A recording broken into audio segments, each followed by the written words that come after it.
today I'm going to be watching this video which is simply called This Is Norway. One of my viewers sent this over to me and told me I would like it, it was funny, so interested to see. This doesn't give too much away about what it's actually about or what the content is. I checked the description of the video, it just says this is about Norway and Norwegian, so it doesn't really give too much away as I mentioned, but interested to see it. Tell me if you've seen this before, tell me what you think about it, let's check it out. This is planet Earth, and this is Norway. Many people think that Norway is the capital of Sweden. So if you think so right now, you are wrong. Since ancient time, Norway has survived on fish, potatoes, rocks, and plundering. And then in the 1960s, we invented the oil. We gave up rocks and plundering, but we still like fish and potatoes. The invention of oil has in many ways laid the foundation of today's society, where we are born with skis on our feet. That one I've heard before. Even before we learned how to walk or even stand, we got dragged into a big ski called a pulk. But as soon as they learn how to stand on their own feet, they are forced to love skiing. During these ski trips, they also learn how to love the lunch packet.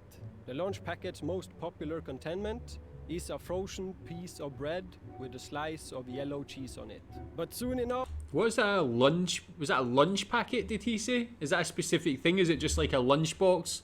Is it a specific, unique part of Norwegian culture? That's something I don't think I've heard of actually. We learn how easy it is to get something else.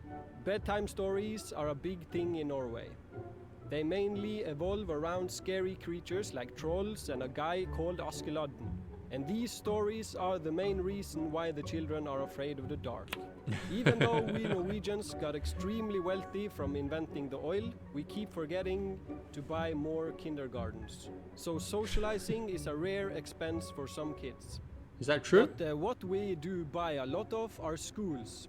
We start school at the age of 6 and graduate after we learned that Norway is not the capital of Sweden and the Norwegian special letters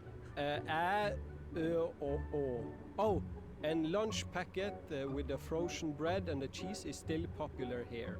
2 weeks before the final exams and graduation, the grad students put on red and blue overalls.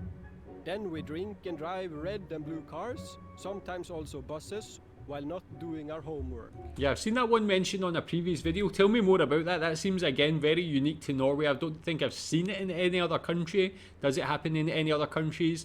Have you taken part in it? What was your experience taking part like? The 17th of May is the last day of celebration. And this also happens to be our day of independence. On this day we celebrate our liberty, our fish and potatoes and oil. We have flags and eat Norwegian traditional food like hot dog. Kids and grown-ups also wear a traditional dress made from wool called a bunad. It itches terribly, is way too warm and makes you look fat. But that doesn't stop us from smiling and dancing and kicking hats of sticks, doing traditional folk dances. After graduation from high school, we leave our moms and her dinners. We migrate to bigger cities and discover dinners that are much more enjoyable than mom's fish and potatoes. Was that taco But we pizza? still like fish and potatoes. After moving to bigger cities, we find a job or a book to read and go out 2 days per week. We mingle and have sex. Actually, statistically speaking, we are at the top of the scale when it comes to one-night stands. In Norway also referred to as simple, easy enjoyment. Then we have babies and start a family. Our children are born with skis on their feet and then put them in pulks and make them go skiing. Make lunch packets, scare them with stories about trolls, make them wear clothes that itches and tell them to kick hats, give them money so they can drink and drive and not read, so that they can repeat their cycles over and again. And they say now, hey, welcome to Norway. Okay, man, that's like the life of someone in Norway. Is that actually true? Is that how your life's progressed? Seems quite interesting. Again, a lot of very unique things that are very unique to Norway. So it's cool to see, like, Norway has that very strong culture, all these traditions and different things. So I actually respect that a lot. I like countries who really have a strong culture and tradition.